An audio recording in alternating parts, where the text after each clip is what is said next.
అందరికీ నమస్కారం. మీరు లేకపోతే నేను లేను ఈరోజు.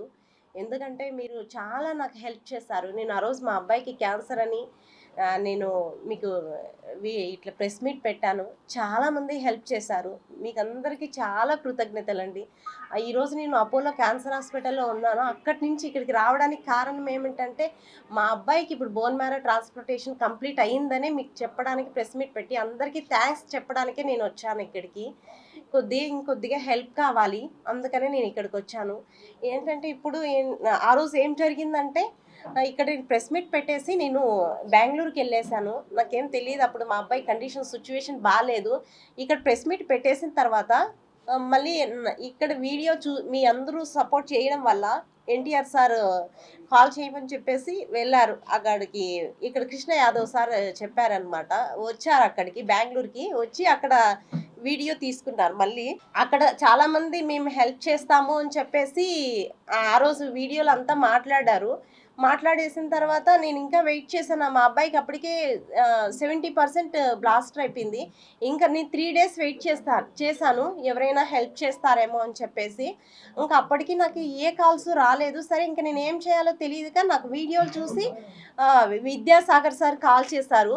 విద్యాసాగర్ కాల్ చేసి అమ్మ నేను మీకు హెల్ప్ చేస్తాను, మీరు ఫస్ట్ గవర్నమెంట్ దగ్గరికి వెళ్ళండి అని చెప్పేసి గవర్నమెంట్ దగ్గరికి వెళ్ళాను. అప్పుడు రామ్ ప్రసాద్ రెడ్డి సార్ మినిస్టర్ అనమాట. అప్పటికప్పుడు నాకు 3 డేస్ నేను వెయిట్ చేసిన తర్వాత ఎవరైనా హెల్ప్ చేస్తారేమో అని చెప్పేసి నేను వెయిట్ చేసిన తర్వాత కానీ మళ్ళీ 3 డేస్ ఎందుకు వెయిట్ చేశానంటే నా దగ్గర ఏం సపోర్ట్ లేదు, నేను ఎలా వెళ్ళాలి వేరే హాస్పిటల్కి అని చెప్పేసి నేను ఉన్నాను.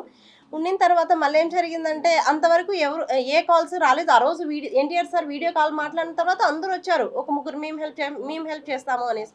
మళ్ళీ 3 డేస్ వరకు ఏం రాలేదు కాల్స్.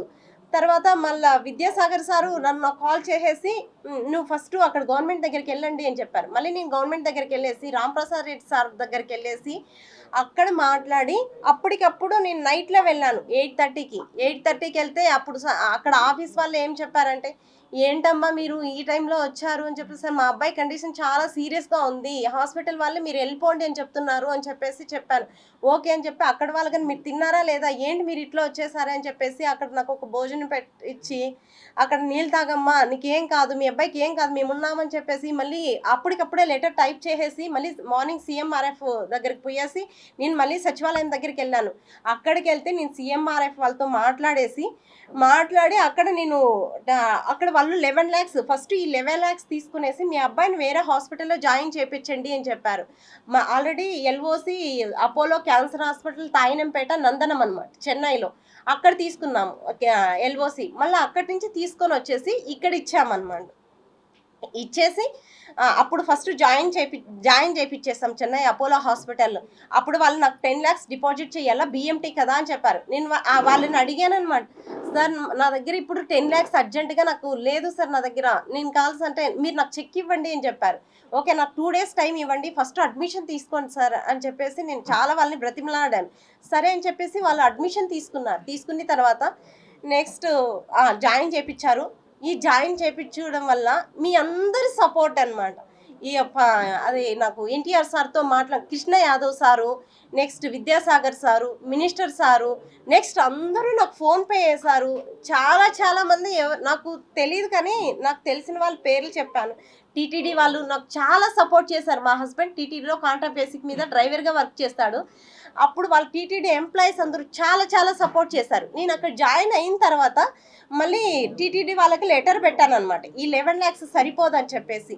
సరిపోకపోతే సార్ ఈ 11 lakhs సరిపోదు, 40 lakhs ఇచ్చారు సార్ వాళ్ళు అని చెప్పేసి. తర్వాత వాళ్ళు టీటీడీ వాళ్ళు ఓకే అని చెప్పేసి ఇచ్చారనమాట అమౌంట్. అందరికీ చాలా కృతజ్ఞతలండి. మీరందరూ లేకపోతే నేను లేను ఈరోజు. ఆ అబ్బాయి హెల్త్ కండిషన్ చాలా బాగుంది. బోన్ మ్యారో ట్రాన్స్ప్లాంటేషన్ కంప్లీట్ అయింది. ఇప్పుడు మీ అందరి సపోర్ట్ వల్ల ఇప్పుడు హాస్పిటల్లో ఏం జరిగిందంటే 20 lakhs అనేది కావాలి. ఆ 20 lakhs అంటే ఇంకా 20 lakhs కడితేనే మేము ఇస్తామని చెప్తున్నారు. ఎందుకంటే చాలా హై అమౌంట్ అండి. ఈరోజు బిల్లు నేను చూశాను.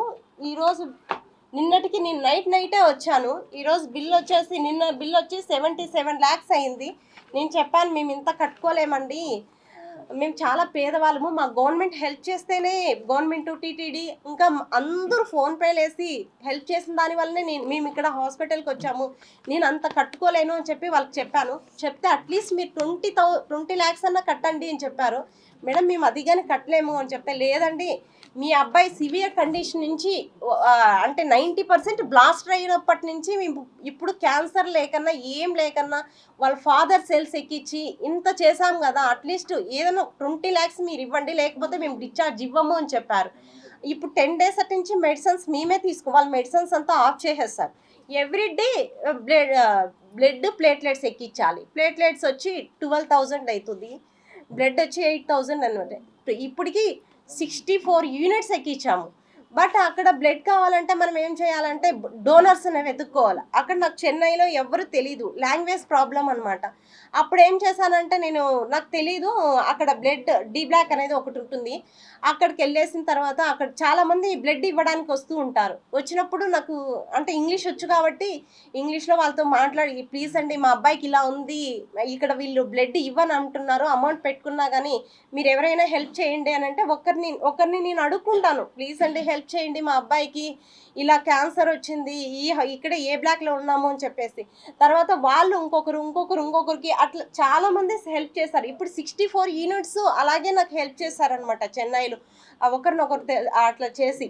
నెక్స్ట్ ప్లేట్లెట్స్ ఇవంతా వాళ్ళు హెల్ప్ చేశారు. అంటే మళ్ళీ నెక్స్ట్ సాయిరామ్ ట్రస్ట్ వాళ్ళకి కానీ థ్యాంక్స్ అండి, ఎందుకంటే బ్లడ్ వాళ్ళు డొనేషన్ చేశారు. నెక్స్ట్ సాయిరామ్ ట్రస్ట్, ఇంకా ఎన్జిఓస్ అనమాట. వాళ్ళు మా అబ్బాయికి ఒకరోజు 1,60,000 మెడిసిన్, ఈ 10 డేస్ మెడిసిన్ ఆపేశారు, హాస్పిటల్లో ఇవ్వలేదు. నా దగ్గర అమౌంట్ ఎంత ఉన్నిందంటే కొద్దిగా ఒక 5-6 లాక్స్ ఉంటే అట్లంతా అడ్జస్ట్మెంట్ చేశాను. వాళ్ళు మెడిసిన్ ఇవ్వలేదు కాబట్టి. నెక్స్ట్ ఎన్జిఓస్ వాళ్ళు ఏం చేశారంటే అంటే ఒక రోజుకి ఒకరు ఎన్జిఓస్ ఇస్తారనమాట. ఆ అబ్బాయికి మెడిసిన్ ఆపకూడదు అని చెప్పేసి ఆ మెడిసిన్స్ అంటే అవి తెచ్చిస్తారు మనకి. ఒక రోజుకి బిల్లుకి మేము పే చేస్తాము ఆ అబ్బాయికి అని చెప్పేసి అంటే హై అమౌంట్ ఇవన్నీ వాళ్ళు ఇచ్చారు. ఒకరోజు 3 డేస్ ఎన్జిఓస్ ఇచ్చారనమాట మాకు. నెక్స్ట్ నేను కొనుక్కున్నాను అనమాట బ్లడ్ ప్లేట్లెట్స్. ఇప్పుడు 10 డేస్ అటు నుంచి వాళ్ళు మెడిసిన్ ఆపేశారు కాబట్టి అన్నీ నేనే కొనుక్కుంటానా, నేనే చేస్తున్నా. ప్లీజ్ అండి ఇంత హెల్ప్ చేశారు కదా, ఈ ఒక్క సహాయం చేయండి. 20 లాక్స్ కడితేనే డిశ్చార్జ్ ఇస్తామంటున్నారు, ఇది ఏదైనా చేయండి. ఇప్పుడు ఏంటంటే ఈ నోట్స్లు ఏంటంటే మా అబ్బాయి చాలా ఎన్టీఆర్ ఫ్యాన్ అనమాట. 2 ఇయర్స్ ఇంటర్ ఫస్ట్ ఇయర్ నుంచి దీంట్లో అన్ని సాంగ్స్, డైలాగ్స్, స్టోరీసే ఉంటాయన్నమాట.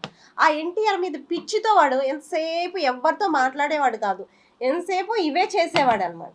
ఏంటి స్టోరీస్, ఈ బుక్స్ అన్నీ చూడండి, ఇవన్నీ సాంగ్సే, ఇవన్నీ డైలాగ్స్, ఇవంతా స్టోరీ, నేను ఒక సినిమా తీయాలి ఇలా ఉండేవాడు.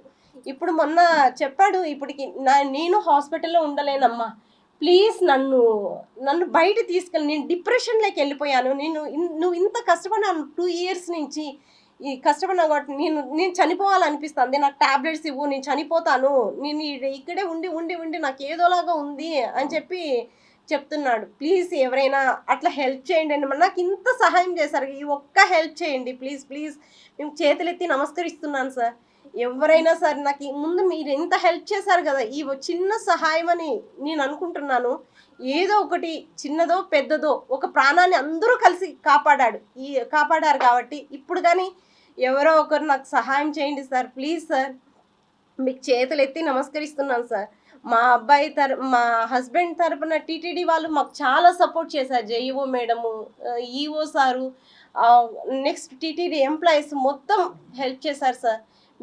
నేను ఒకవేళ ఎవరినైనా నాకు హెల్ప్ చేస్తుంటే ఐఎమ్ ఎక్స్ట్రీమ్లీ సారీ సార్, క్షమించండి. నాకు ఆల్రెడీ 2 డేస్ నుంచి ఫీవర్ వస్తుంది, అంటే స్ట్రగుల్ అయ్యి ఎవరైనా నేను మర్చిపోయింటే క్షమించండి సార్.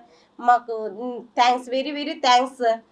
ప్లీజ్ ఈ ఒక్క సహాయం చేయండి సార్, చేతులెత్తి నమస్కరిస్తున్నాను సార్. ఆ అబ్బాయిని డిశ్చార్జ్ చేయించండి సార్, మేము అదే కోరుకుంటున్నాను సార్. ఇంకా ఆ అబ్బాయి ఏం చెప్తుంది, నేను చనిపోతానమ్మా, నాకు టాబ్లెట్స్ ఇచ్చేసాయి, నేను చనిపోతాను, నా వల్ల కాదు ఈ జీవితం, నేను భరించలేను, 2 ఇయర్స్ నుంచి నేను ఇలాగే ఉన్నాను, నా వల్ల కాదు, హాస్పిటల్లో ఉన్నాను 2 ఇయర్స్ నుంచి. లాస్ట్ 22 డిసెంబర్ 28 అబ్బాయికి కాలు యాక్సిడెంట్ అయింది. కాలు యాక్సిడెంట్ అయిపోయి నెక్స్ట్ హ్యూమనిటీ పవర్ తగ్గిపోయి ఆ క్యాన్సర్ వచ్చిందనమాట. అప్పటి నుంచి ఈ స్ట్రగుల్ అనేది పడుతూనే ఉన్నాను. ఆ అబ్బాయి నేనే ఎంతసేపు హాస్పిటల్లోనే అనమాట. ఆ అబ్బాయి ఏడుస్తుంటే నా ప్రాణం పోయిన వెయిన్స్ అనేటివి ఉండవు వాళ్ళ క్యాన్సర్ వాళ్ళకి, గుచ్చుతూ ఉంటే అమ్మా అమ్మా అని అరుస్తుంటాడనమాట. ఇప్పుడు కానీ మార్నింగ్ నుంచి నాకు డిశ్చార్జ్ చేస్తేనే నేను మార్నింగ్ నుంచి అట్లీస్ట్ రైస్ గెంజి తాపుతారు ఆ అబ్బాయికి, అది కానీ తాగట్లేదు. నా వల్ల కాదమ్మా, నేను ఉండలేను, నేనే చనిపోతాను అని చెప్తున్నారు సార్. ఏదైనా హెల్ప్ చేయండి సార్. థ్యాంక్స్ సార్, మీ అందరికీ చాలా చాలా thanks sir. Phone number 9490829381, PhonePe Google pay. మా హస్బెండ్ వచ్చి 9676333058. ఇంకా మాకు అక్కడ వీళ్ళు మాత్రమే హెల్ప్ చేశారు ఆ రోజు. ఆ ముందు ఎన్టీఆర్ సార్ హెల్ప్ చేయలేదు. ఇప్పుడైనా ఎన్టీఆర్ సార్ అబ్బాయికి హెల్ప్ చేయాలని కోరుకుంటున్నాం సార్. అట్లీస్ట్ ఆ అబ్బాయి మీ మీద ఇంత ప్రేమతో ఈ స్టోరీస్ డైలాగ్స్ ఇవన్నీ రాశారు కదా, ఇదన్నా ఒక్కసారైనా మీకు కనికరించండి సార్, ఆ అబ్బాయికి హెల్ప్ చేయండి సార్ ప్లీజ్ సార్. లేదు సార్, చేయలేదు సార్. ఎన్టీఆర్ ఫ్యాన్స్ చేశారు సార్. లేదు సార్, చేయలేదు సార్. ఎన్టీఆర్ ఫ్యాన్స్ వాళ్ళ ద్వారా మాకు 2 lakhs వచ్చింది సార్. 2,50,000 దాకా వచ్చింది సార్ మాకు.